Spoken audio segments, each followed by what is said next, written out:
You're watching South Asia Newsline, and here are the top stories we are tracking for you on Thursday, the 13th of March. Astra missile hits target in successful test launch from Tejas Mark 1 variant. Activist accuses Pakistan of suppressing Baloch identity, calls for global support amid train attack. And Awami League leader claims ousted PM Sheikh Hasina will reclaim power.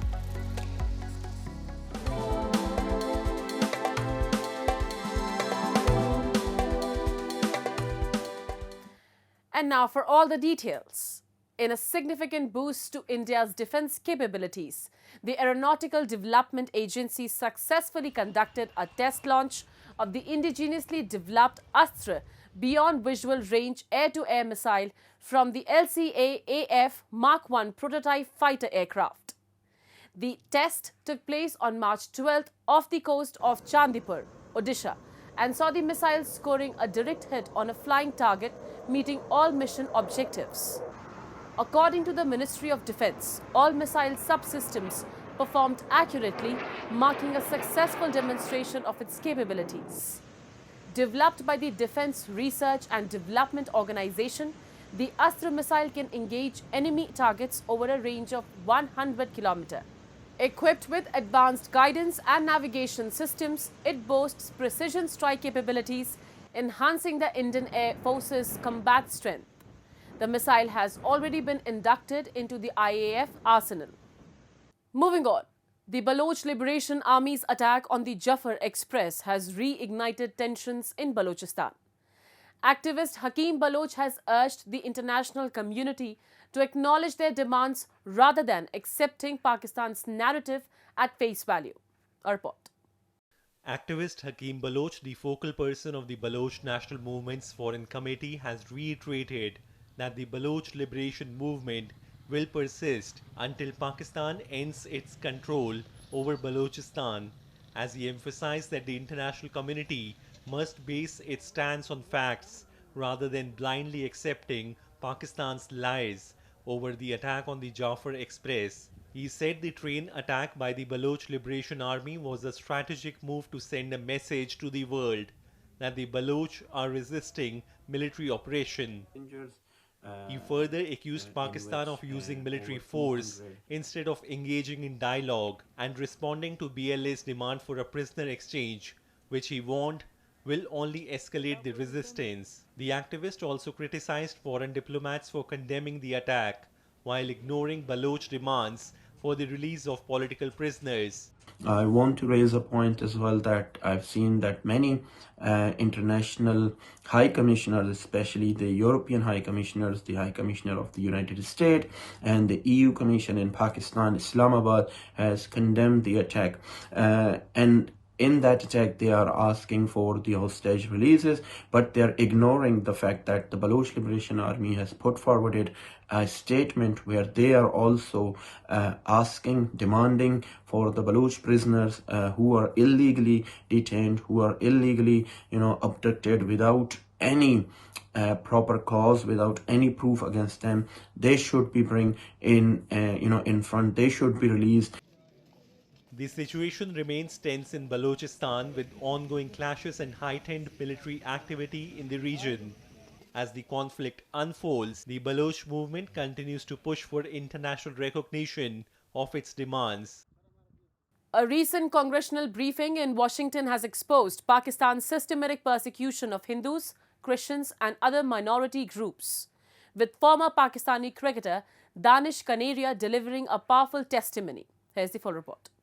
A landmark congressional briefing held on Wednesday at the United States Rayburn House Office building brought global attention to the plight of Hindu and Christian minorities in Pakistan. Organized by Hindu Action, the event saw participation from prominent U.S. lawmakers, human rights advocates, and media experts who highlighted ongoing religious persecution and human trafficking concerns. During the briefing, former Pakistani cricketer Danish Kaneria, the keynote speaker, delivered a scathing criticism of Pakistan's systemic discrimination. Kaneria, a Hindu, exposed how his cricket career was systematically sabotaged by religious discrimination. He revealed that Pakistan's cricket system excluded him from leadership roles, sidelined his achievements, and ultimately pushed him out of the sport. क्योंकि मेरे साथ भी ये discrimination वाली चीज़ हुई है, बहुत ज़्यादा हुई है, मेरे कैरियर को तबाह किया है, ख़त्म किया है, और जिसकी वजह से जो इज्जत, इक्वल वैल्यूज़ मुझे मिलनी चाहिए थी वो नहीं मिली पाकिस्तान में, जिसकी वजह से हम यूएस में हैं अभी. Several other speakers also highlighted Pakistan's growing role in nurturing extremist networks that have fueled violence not just within its borders, but across the region. They warned that religious minorities in Pakistan continue to live under constant threat. The congressional briefing underscored a growing demand for the US and global community to hold Pakistan accountable for fostering extremism, enabling persecution, and nurturing violence that threatens peace in South Asia and beyond. The discussion further exposed Pakistan's long-standing strategy of exploiting religious divisions to tighten internal control while spreading instability across the region. Amid mounting cases against ousted Prime Minister Sheikh Hasina, a senior leader of her Awami League party has said that the ousted leader will return as Prime Minister of Bangladesh. Talking to ANI, Vice President of Awami League's US chapter and close aide of Hasina, Rabi Alam said she is returning as Premier of the South Asian nation, adding that the mass movement by students against Hasina was a mistake as they were manipulated. Terming the Muhammad Yunus-led interim government as pseudo-government, he said that the chief advisor needs to step down as Sheikh Hasina is returning. Lambasting the interim government and the movement against Hasina, Alam termed the uprising as terrorist uprising and said it was meticulously planned to destabilize the country. He added that the country is under direct attack and urged the international community to intervene. He also thanked the Indian government and the Indian Prime Minister Narendra Modi for facilitating Sheikh Hasina's safe passage moments before a mob ransacked her official residence in Dhaka. Bangladesh is under terrorist attack. So it is our pledge and request to the people in the global community to pass and spread this message that Prime Minister Honorable Sheikh Hasina is duly elected Prime Minister of Bangladesh and she needs to be, reinstalled. Meanwhile, ahead of the visit of the UN chief Antonio Guterres to Dhaka, Bangladesh Hindu-Buddhist Christian Unity Council has alleged violence against religious and ethnic minorities as well as indigenous peoples, which has continued unabated since August 2024. In a press release issued on Wednesday, the country's largest minority right advocacy group claimed that 92 incidents of violence targeting minorities and indigenous people occurred in the first 2 months of this year and added that since the ousting of Sheikh Hasina, there have been more than 2,000 cases of attack on minorities. Considered supporters of Hasina-led Awami League, the minorities, mostly Hindus, face the brunt of communal violence. India, which has a Hindu majority population, expressed deep concern over these developments, condemning the attacks and urging Bangladesh to take decisive action to protect its minority populations. Around 2,000 exiled Tibetan women in India's Dharamshala town held a protest march on Wednesday, commemorating the role of women in the 1959 Tibet uprising. The women protesters held posters and banners as they shouted slogans in the name of their homeland, Tibet. The march was organized by the Tibetan Women's Association, which seeks to foster the equality of Tibetan women in both their homeland and exiled communities. An uprising against Chinese rule in Tibet erupted in 1958 and troops crushed it the following year. The Tibetan Buddhist spiritual leader, the Dalai Lama, fled from the crackdown and was granted asylum in India. The Dalai Lama has lived mostly in Dharamshala, where his supporters run a small government in exile and advocate for autonomy for Tibet by peaceful means. In 1959, when whole of Tibet was illegally occupied by Chinese, so we had the same uprising, same movement done by Tibetan women in front of Potala Palace.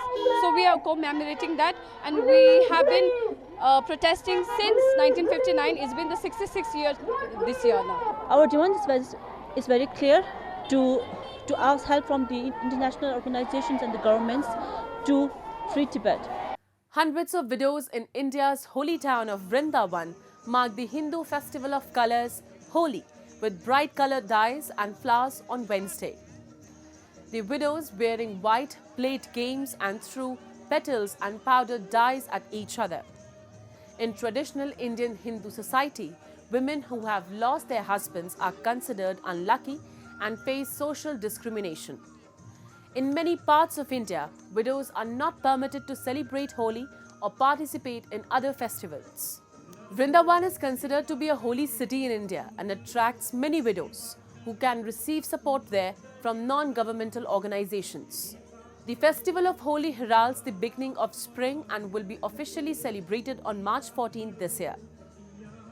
आज होली खेल रहे हैं। हाँ, ये तो होली वृंदावन का मौजा है, बहुत होली है, बहुत वृंदावन का होली सबसे बड़ा है और इधर सब लोग वृंदावन में होली खेलती है, यही तो बड़ा है। और हर साल की तरह हम यहाँ गोपीनाथ जी मंदिर में हमारी विधवा माताओं के साथ आज होली का महोत्सव सेलिब्रेट कर रहे हैं और हमें यही आशा है कि विधवा माताओं का जो हर समय से सफेद कपड़ों में रहती हैं, उनका पूरे साल में हर दिन ऐसे ही खुशी भरा रहे, प्रेम भरा रहे और उनका जीवन में इन प्यार भरे रंगों से बिल्कुल भरा रहे। That's all in tonight's edition. We will see you same time tomorrow. Good night.